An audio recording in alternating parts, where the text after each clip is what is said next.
Hello, hello everyone. Hey, it's the end of 2020. I wanted to show you how I go through my end of the year routine and how I prep for the new year. So, as you know, our calendars change in January, and so I have a lot of calendars. I've tried several times to move into more of a digital system, and I've asked my fellow techs like what kind of booking system that they use for their clients and things like that. I have tried it, and it doesn't work for me. I'm not tech savvy. My blood pressure goes up just to turn on the TV. My husband can attest. I cry. So the mental energy that it would take for me to learn that, to me is just not worth it. Plus, I like my books. I like writing. I love stationery. I love stickers, color quotes, things like that. So this system works for me. So to begin with, I want to talk about morning pages. So morning pages is something that I do not every morning, but when I get to do it, it just kind of starts the day right. I got the idea from an author called named Julia Cameron. The book is called The Artist's Way. And the way she suggests to do morning pages is a little different than the way I do it. I usually take an idea and tweak it to what works best for me. So this is the part that takes the longest for me, like 2 weeks before the end of the year. I go through my morning pages and just kind of scan it and read it because a lot of times it's so sloppy I can't even read my own writing. But what I'm looking for is phrases like, I really like when this happens, or I really hate it when this happens. And then I go through it and then I highlight those things. And then I'll go through it and just read the highlighted parts to get a better sense of what things I want to do more of and what things I want to do less of. For example, I'll say like, I love rainy days, or I hate the wind. Just that's just the weather, but other things are on there as well. When I travel, I do a my morning pages on the hotel's notepads. So, for example, this one was in Peru, San Isidro, Peru. I have one from Austin, Texas, when I was in Austin several years ago. So I do those as an update and a quick little morning pages for that. In the mornings, I also take a look at my Disney calendar. So my alarm clock and my Pandora, for some reason, they're linked up. Don't ask me how I did that, but they're linked up to where I can choose a station that I want to wake up to if I want to wake up to music. And I have it set on my Disney station, so I'll wake up to like Frozen or Lion King or whatever. And I think it just sets the morning for a happy mood and a kid-like attitude. And so in my bathroom, I bought this little calendar. This is the first year I do this in 2020. And I keep it next to my mirror where I can see it and track different things that my body's doing, whether it's how I feel, if I've been sick, if I had a headache. And at the end of the year, I kind of look at it and then see, oh, these things are happening more often than I thought. Like, I'm having a headache more days in the month than I would like. Is it something I need to talk to my doctor about, or whatever the case is? So I really like how that works. I'm also able to track my weight and if I need to work a little harder, or it's climbing up, or okay, we're doing good. And so for this year, because I liked this system so much, I still stuck to the Thomas Kinkade Disney. It has beautiful pictures, but I got a bigger one because it has bigger squares and I have a lot more that I need to track now. So I really love that. My next calendar that I work with, and a lot of you are familiar with it, is my work calendar, my appointment calendar. And so what I'm trying to do is keep it just work stuff. Where before I used to put my personal stuff in here and just cram it if I was traveling for OPI or whatever, all that got crammed into one book and then it felt messy, and then my life felt that way too. So now it's just appointments. Appointments go here. And every once in a while in my 25 years, I've tried to get creative where I'm like, oh, where I want a colorful calendar, or I wanted to have little slots for this and the other.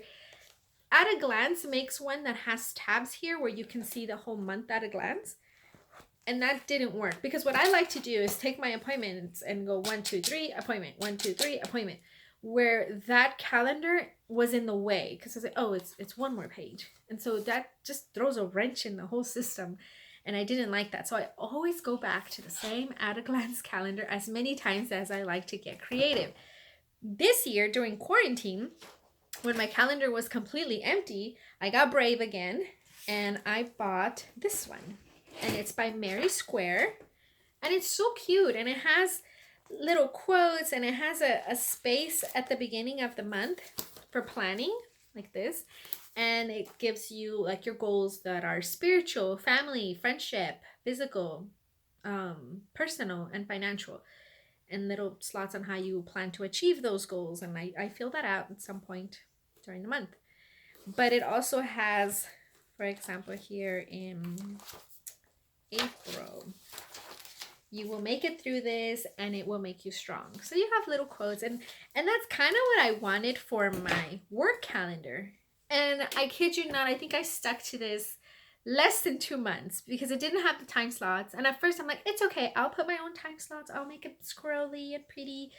It didn't last very long. It was very hard because I couldn't even count pages. I had to look at the calendar and then count. It was a mess. It was a mess. And I'm like, no. I need to go back to my boring business at a glance calendar for work. But because I do love this so much, I use this for my personal stuff. So I keep this in my desk, and then in the morning, after I do morning pages and I'm having my tea, a coffee, shake, whatever, I take a peek at it and see what's happening for the week. Another time that I wanted to get creative, and I thought, no, this time I'm going to stick to it. I'm going to get a new calendar. It's going to be cute. This one is by Creative 365, and I got this one out of Michael's. My Mary Square I got at a Barnes & Noble. This is the one we were talking about. And I don't know if you're familiar with Tulle, T-U-L. They also make pieces for this calendar. And what I love about it is that they also sell you the hole punch, so you can add and remove pages to it. Everything else is here. So I don't use this as a calendar anymore, but like my budget is here, my client's information is here, my newsletter, as you know, I have a new email letter that I send out at the beginning of the month. All of that is there. Vendors, everything else. And because it's easy to tear off pages and add different spreadsheets, I love it. Everything else is here, but I don't use it as a calendar. My calendar is the other one. Another thing that I do toward the end of the month, toward the end of the year, is letters to me. And I do that for different things. For example, I did one when I got married, and I did one when Jeremiah got baptized. So it's almost like a Morning Pages special edition. So last year, I did this one, and I used scrapbook paper, and I used the blank side, and I just kind of write a letter of what's happening and how I'm feeling and what I'm feeling. And the purpose of those exercises is sometimes when you go back and you were faced with a situation that at the moment seemed catastrophic, or it seemed scary, or you freaked out, a year later you realize like how not big of a deal it was, and sometimes they're blessings in disguise. So in 2019, I've done this for 2 years. I write out the letter, and then I tuck it somewhere where I know it's going to be undisturbed for a year. When we redid this room a few weeks ago, it was at the top of a shelf, and when Mario moved the shelf, it kind of fell. And he's like, "What's this?" I'm like, "Oh no, don't open it. I'm like, "Open it. What is it?" Yeah, I wasn't ready to open that, but I haven't read it. I'll read it closer to the end of the year, to the end of the month. But I find it interesting that the quote I ended for 2019 says, "Progress is impossible without change." Boy, did 2020 change us, right? So I'll be doing another one. I also have a box where I've kept quarantine stuff, like newspaper articles, and our first edition masks are in there, newspaper article where we were featured. My stimulus check is in there, like all these things that have to do with quarantine. I like looking back and seeing it. It makes it very real of what was happening. So those are my calendars, pretty much.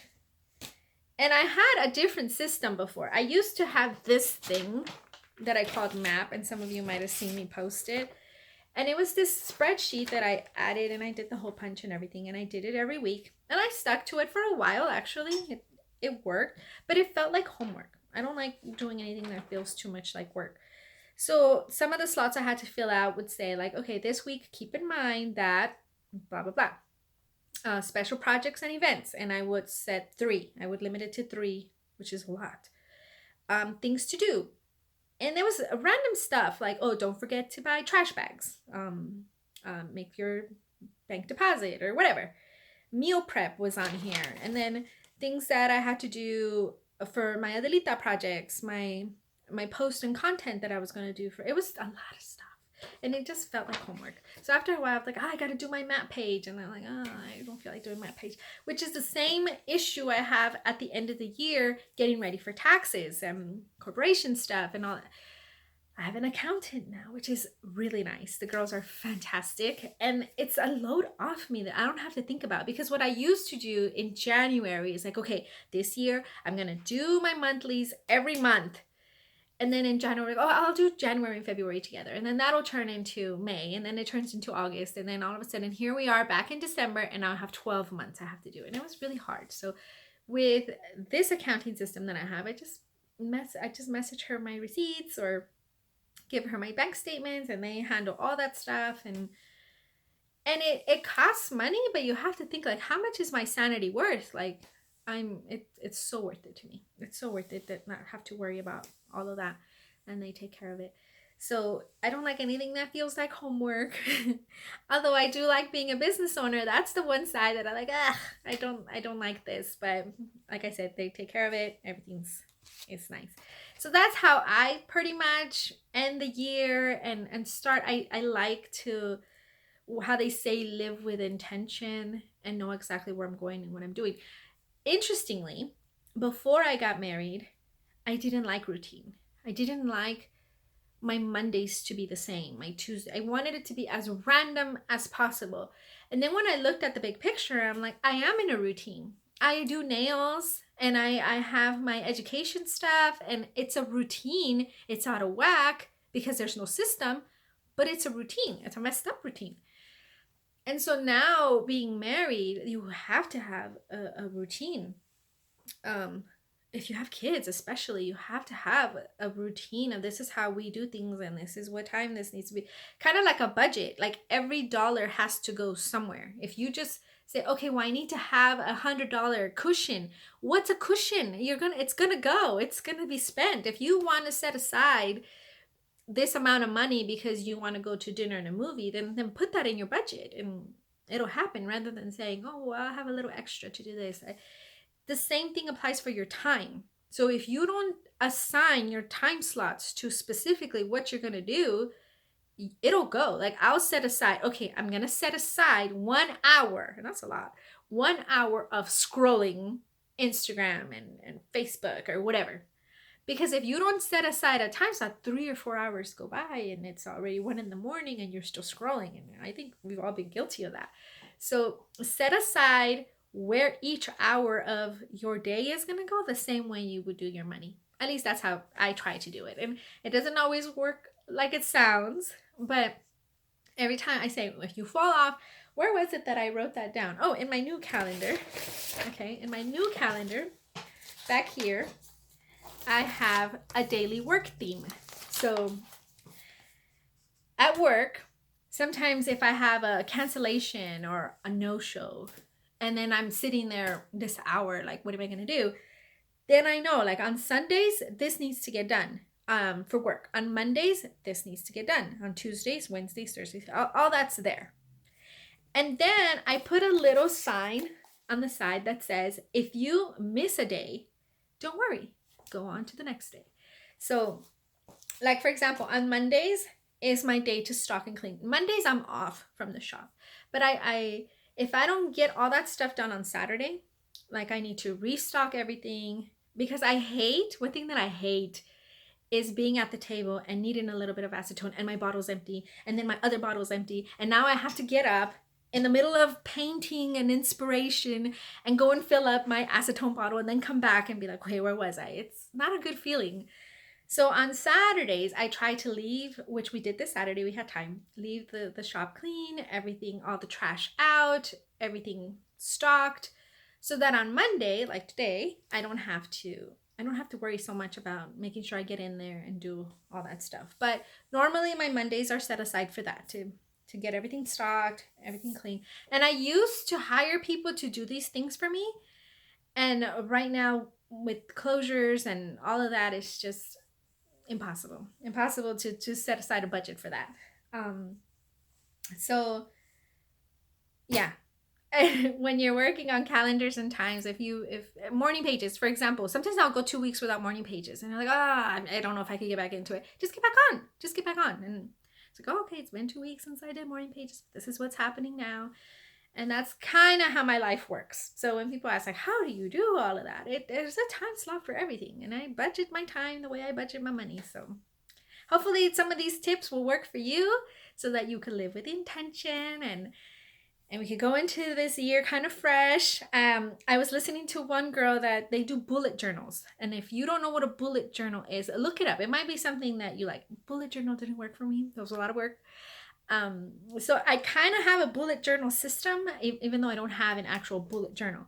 But she had a few pages left in her bullet journal where she's like, I'm going to add, I have room to add January and February, but I feel like this year requires a fresh new book. So maybe that's what we all need, just like a fresh start. Even though we're still going through it, it gives you a better, view of how you would like the year to go. So yeah, that's me. This is how I do it. So take care, stay safe. I hope you guys are still remaining healthy, and I will see you soon. Bye.